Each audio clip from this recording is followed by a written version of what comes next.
What are some of the common signs and behaviors that, indicate that someone's living with this, I guess we'll say, unrecognized shame? Yeah. You've mentioned splitting and the hiding, and I would even maybe go so far as to say it can even be the people pleasing and the perfectionism that can come Hmm. out. Also, then we're Yes. hiding behind this image that we present to the world. Even self-sabotaging behavior can be what we are hiding behind.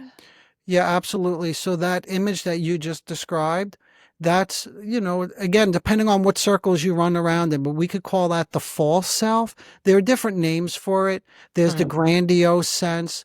But yeah, that people pleasing is indeed another way that this presents. So you wouldn't think that's shame if you just see people pleasing on the surface. But it is, because then you're never really coming out. You're Mhm. performing, right? It's performative. So you're not really being exposed.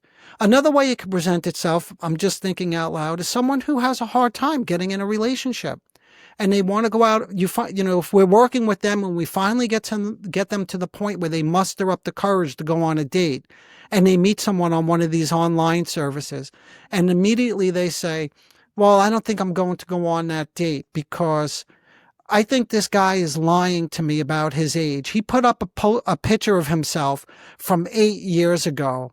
So Mhm. already I know this guy's a liar. There's no reason I'm going to cancel. So what Right. is that? That's a couple of things, Renee, right? One is they're hiding. So they come up with some rationale why not to go out on a date. And sometimes this happens when they go out on a date and they meet the person, they come up with something that's going to work, some Right. reality of why they can't go back.